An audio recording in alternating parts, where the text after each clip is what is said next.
मनन किया जाए और अपनी धारणा बना ली जाए तो जो चाहे वो प्राप्त कर ले, जो चाहे, परलोक, रिद्धिया, सिद्धिया या मोक्ष, परम पद, भगवत प्रेम, जो कुछ चाहे। बस आवश्यकता है हम भगवत वाणी को मान सकें, निरंतर अपने आराध्य देव के चिंतन में मगन रहे। जो चाहेंगे आप वो आपको प्राप्त हो जाएगा। विश्वास रखिए, यह सत्य मार्ग है। सत्य विश्वास के द्वारा अनुभव में आता है तो सर्वत्र, पर जब आप विश्वास कर लेंगे तो आपको अनुभव में आ जाएगा। सर्वत्र प्रभु है। अगर हमारा विश्वास ठीक नहीं है तो भटकना मिट नहीं सकता, चाहे जितने बड़े महापुरुष के पास जाओ। ये माया तुम्हें ऐसे थपेड़ों से बहाती रहेगी, कभी शांति विश्राम नहीं मिलेगा।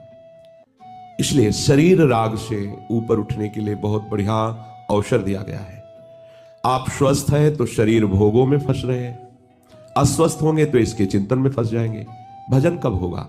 जब तक शरीर स्वस्थ है, रोगों ने ग्रसित नहीं कर लिया, जब तक वृद्धावस्था दूर है, तब तक तुम सुखपूर्वक चित्त को परमात्मा तत्व में, प्रियालाल में लगा दो। ये बहुत बड़ी बात है। बहुत से ऐसे प्रमादी जन हैं जिनको अवसर मिला, वो अवसर खो रहे हैं।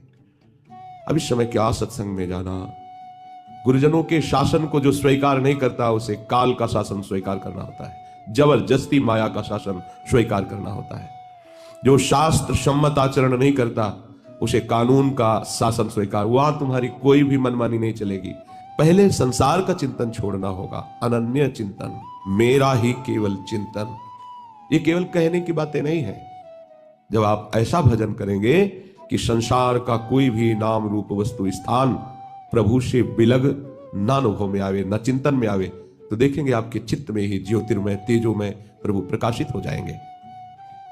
प्रभु हैं, सबके हृदय हैं, पर आपका चिंतन प्रभु का नहीं हो रहा, इसलिए अनुभव में नहीं आने वाले। जब वो ऐसा निष्प्रिय हो जाता है उपासक भजन करते हुए कि जो कुछ प्राप्त है उसके पास उसमें कोई राग नहीं, और अप्राप्त जो है उसकी कोई कामना नहीं। देखिए भजन का प्रभाव, जो भी आपको सुख सुविधा आसपास जो भी प्राप्त है उसमें कोई राग नहीं है, और जो भी आपने सुना है, पढ़ा है, जैसा भी लोक लोकांतर के सुख, उसकी कोई कामना नहीं। अप्राप्त की प्राप्ति की चाह नहीं, और प्राप्त का कोई राग नहीं, निष्प्रिय। ये स्थिति भजन से आएगी, बातों से नहीं आएगी। जितना आप भजन करेंगे खुद आपके हृदय में आती चली जाएगी। अगर तू अपने दोषों को लेकर चिंता करता है तो तेरे अंदर बल का अभिमान है, भी इसीलिए चिंता कर रहा है। दोषों को मिटाने की सामर्थ्य तेरे में है भी कहीं ना कहीं, इसलिए तू चिंतित हो रहा है, परेशान हो रहा है। तू चिंता मत कर, निश्चिंत हो जाओ, शरणागत हो, एकदम मस्त। जब तुम्हारी वृत्तियां तुम्हारा ऐसा, तो तुम विचार, मेरा क्या है, राधा राधा, मैं तो श्री जी का। यही चिंतन उन वृत्तियों को नष्ट कर देगा। जब तदात्म हो जाते हो, भगवत विस्मरण हो जाता है, देह भाव पुष्ट है, तो फिर नष्ट हो जाते हो। ध्यान से सुनो, निश्चिंत होता है शरणागत भक्त।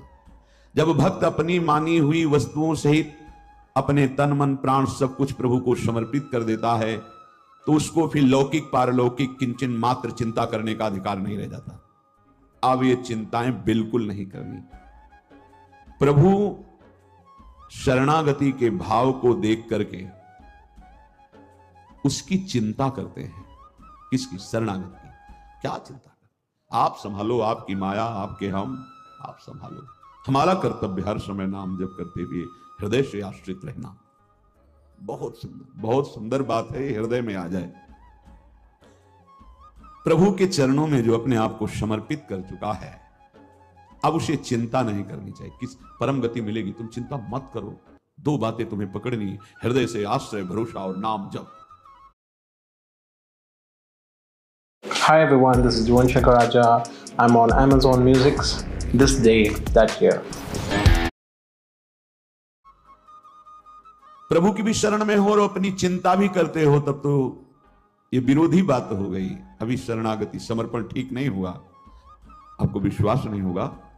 कभी कभी हम सत्संग सुनते हैं, प्रश्न का उत्तर सुनते हैं, तब सुन के लगता है मैं कहीं नहीं बोल रहा हूं, सच्ची कहता हूं। उस समय वो जबान पे बैठ के उत्तर देते हैं, वो हृदय में बैठकर चिंतन करा के सत्संग कराते हैं। हम भी सुन रहे हैं, जैसे तुम सुनता हो वैसे हम भी सुनता है। ये शरणागत का संपूर्ण, वो कभी भी कहीं किसी ऑफिस में बैठकर बोल सकता है, वो ऐसे, पर वो वहीं बैठता है जहां पूरा अधिकार दे दिया गया है, ये आपके नाम। भय उसको होता है जिसके आचरण बहुत गंदे होते हैं, वो बहुत भयभीत रहता है, और अभिमानी है, देहाभिमानी, भययुक्त रहता है। जैसे जैसे पापाचरण होते हैं वैसे वैसे भय उसका अंदर। दूसरा भय होता है बाहर का, शत्रु का, सांप बिच्छू भूत प्रेत, जो भयावह वस्तु है उनका। शरणागत को ना भीतर का भय होता है ना बाहर का भय होता है। जो श्रद्धा विश्वास पूर्वक श्रवण किया जाए, मनन किया जाए और अपनी धारणा बना ली जाए, तो जो चाहे वो प्राप्त कर ले, जो चाहे, परलोक, रिद्धियां, सिद्धियां या मोक्ष, परम पद, भगवत प्रेम, जो कुछ चाहे। बस आवश्यकता है हम भगवत वाणी को मान सकें, निरंतर अपने आराध्य देव के चिंतन में मगन रहे। जो चाहेंगे आप वो आपको प्राप्त हो जाएगा। विश्वास रखिए, ये सत्य मार्ग है। सत्य विश्वास के द्वारा अनुभव में आता है तो सर्वत्र, पर जब आप विश्वास कर लेंगे तो आपको अनुभव में आ जाएगा। सर्वत्र प्रभु है। अगर हमारा विश्वास ठीक नहीं है तो भटकना मिट नहीं सकता, चाहे जितने बड़े महापुरुष के पास जाओ।